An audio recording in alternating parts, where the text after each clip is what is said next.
as a part of quite a bit of engaging conversations last night and this morning, and I looked through the question box before this, and all of that has helped me to kind of frame the way that I want to talk about loving awareness this morning, and also why this practice is being taught in the way that it is. So we have these words, these spiritual phrases like everything's perfect, right? But what does that really mean? And how do we apply that into our life? And the honest truth is that phrase, anytime that I've applied it conceptually, it hasn't really done that much for me, to be honest, right? Like, if something's not working well, and I say to myself, like, well, everything's perfect, all that's really doing is separating me from this sense of discomfort or disease I have from the fact that I don't like what's happening. And in a way, I'm being dishonest with myself, right? Versus if I could stay with that a little longer, yeah, sure, maybe there's something I need to let go of. Maybe I need to let go of my over-attachment to things being a certain way. But also maybe there's some truth I need to express, some need I need to express. So a phrase like everything's perfect, applied conceptually, often it seems to just cover up truth for me rather than to unveil it. But in a meditative space, if I'm offering that as an invitation, right? Something along the lines of Sitaram means that all of our experience is perfect just the way it is, or that if God is real, it has to be all the time.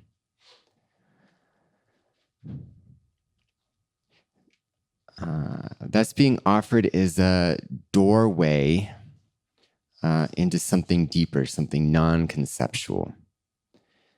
And so I want to talk a little bit about the mind. I know that's less fun than talking about devotion.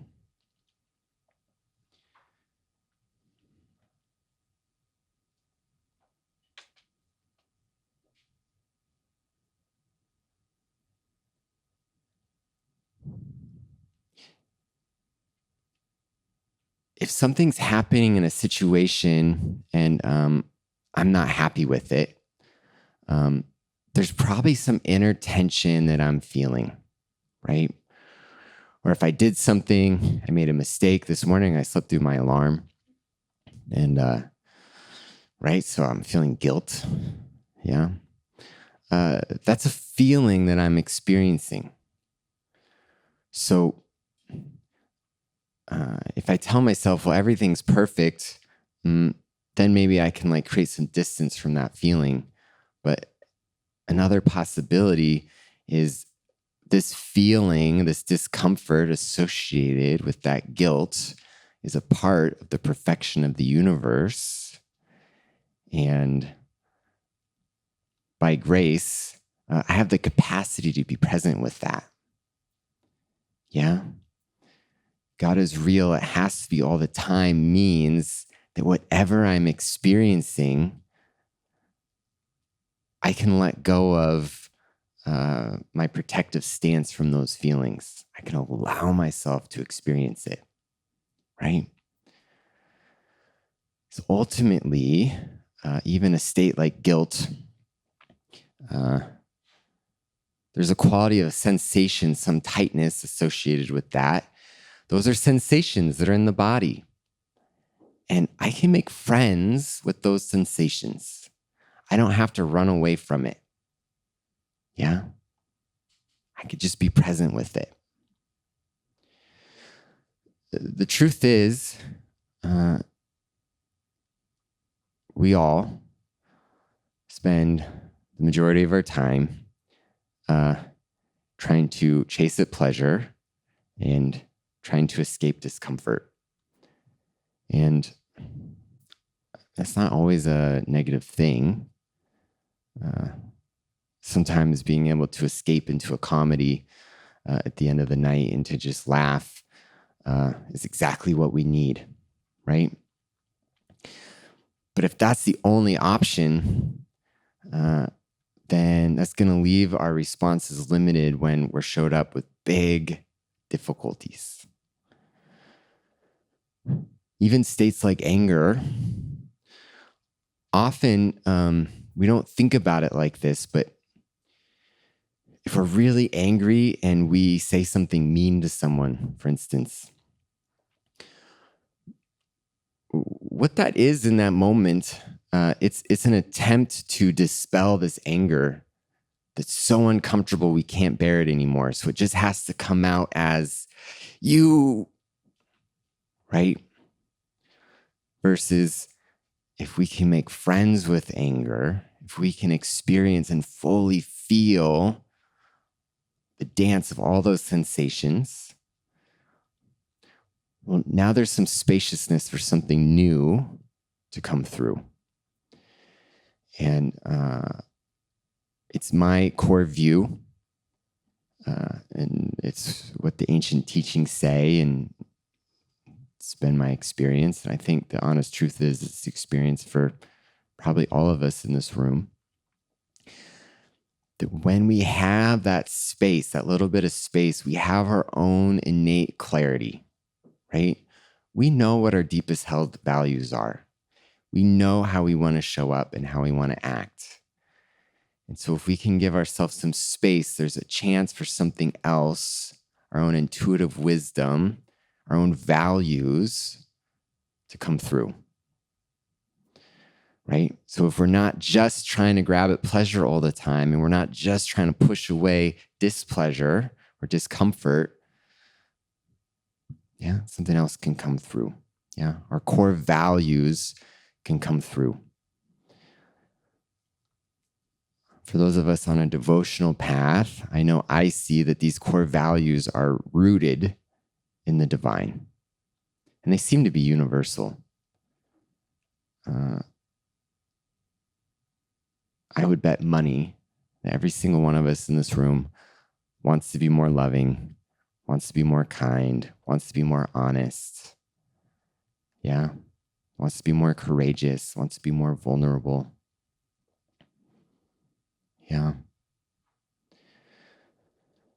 When I talk about values, I'm not talking about it as like a thing, like some static thing, like that there's some like place that just exists.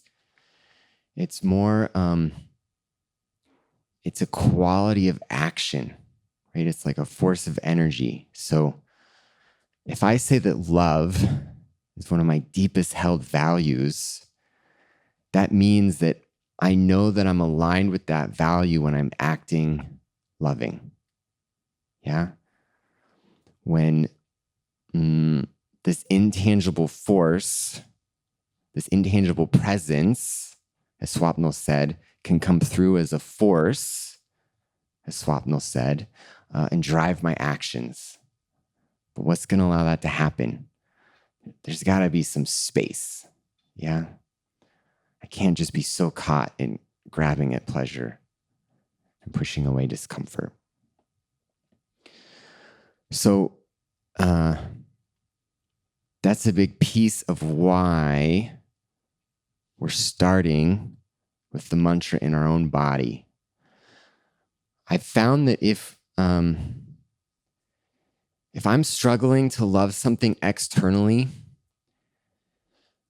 and if it seems like the only way I have to like practice loving that or practice seeing that as God is like trying harder.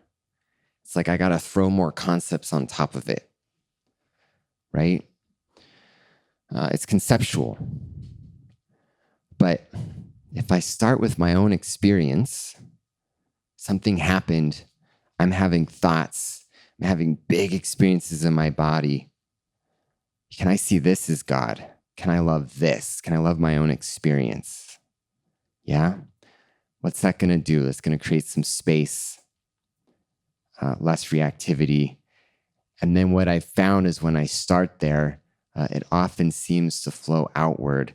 And it's easier to then hold external things in that same love. And I thought of a metaphor last night as I was trying to fall asleep. If I wrote on this paper the word imperfection, it would be a really big cognitive leap for me to try and explain to you that what this word means actually is perfection. Yeah? So this is another piece of it too. Think about all the things in this moment that you don't feel like are perfect. I know that there's a list going.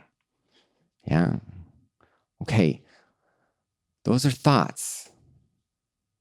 In this moment, they're thoughts. In another moment, maybe they're connected to real things that we have to make choices about.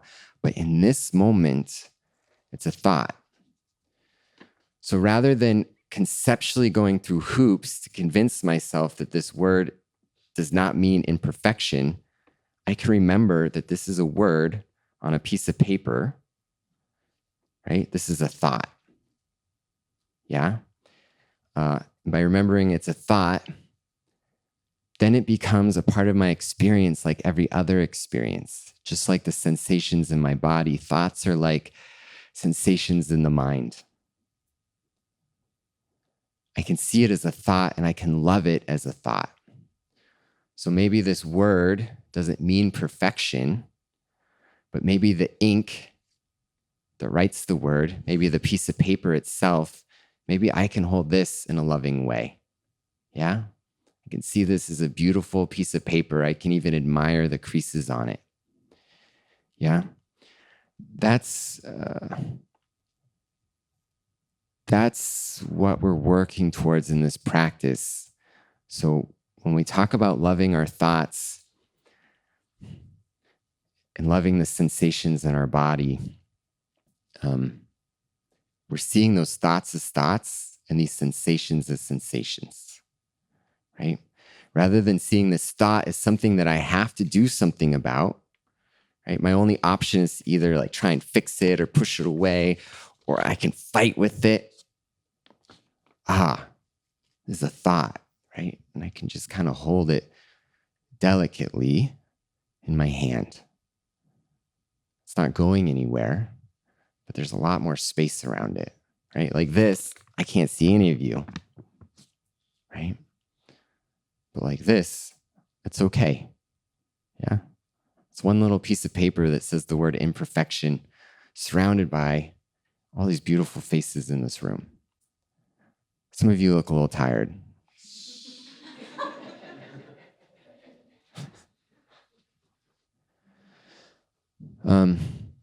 Someone asked the question, what does bringing the sacred ceremony of life into everyday living look like for you?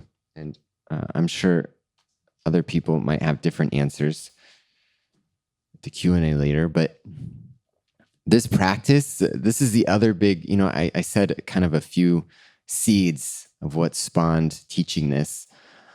The last one is that this is my core practice. I'm just kind of sharing my inner world.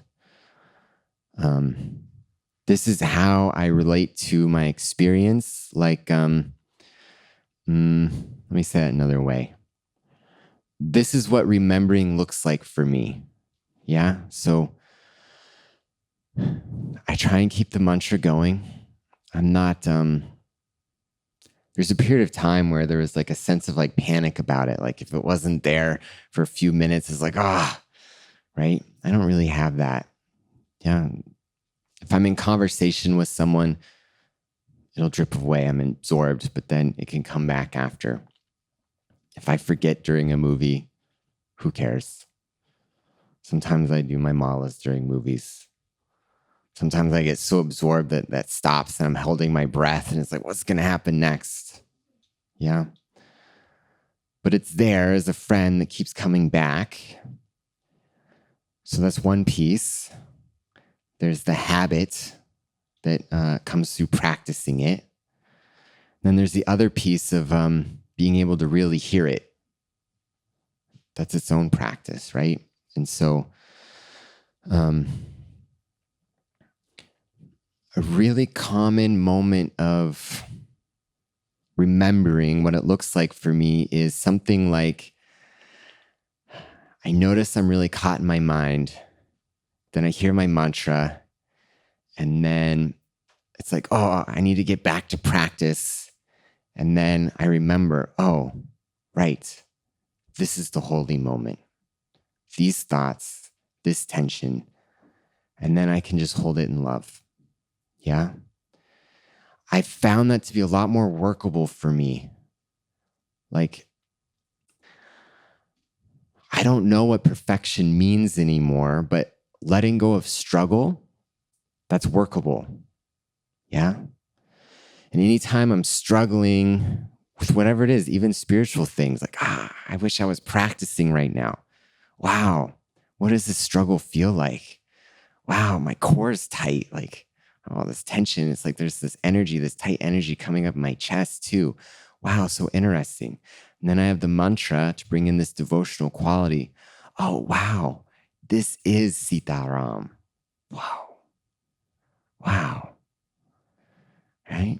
And then I can just feel that and hold that in love. And it can dissipate when it dissipates.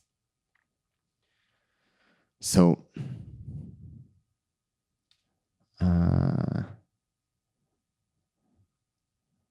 I think those moments of how we remember, it's unique to each of us. I also know that me just sharing authentically, that's how it's going to connect authentically. And we're all going to relate to this practice the way we relate to it when the retreat ends. But the hope is that there's some practical skills that can be taken from this. Maybe we become a little bit more friendly with the sensations in our body. Maybe there's certain thoughts that usually we struggle with, and at this retreat, we can relate to it in a different way. There's a little bit more space. Maybe we see a real possibility of, I really can carry a mantra with me throughout my day. Yeah. So it's one big part of the hope. And then the other is that there's an intention of all of this building on each other. So some of us might find that some of these invitations are a little bit easier to step into today after having 2 nights of kirtan. Yeah. It's like, to remind back what I said yesterday about this idea of applied bhav. We have some felt memory of what it feels like to chant the name sweetly. And then here we are coupling that with our own experience of our own thoughts, our difficult thoughts, the sensations in our body, the discomfort in our body, and then a teaching saying that that's not separate. And then that's the work of integration. Yeah? Can we say the name just as sweetly to our own discomfort, to our own difficult thoughts? And it doesn't require really believing anything. It's just a willingness. And then through that willingness, we can gain an other type of felt somatic memory that we can draw from in our lives.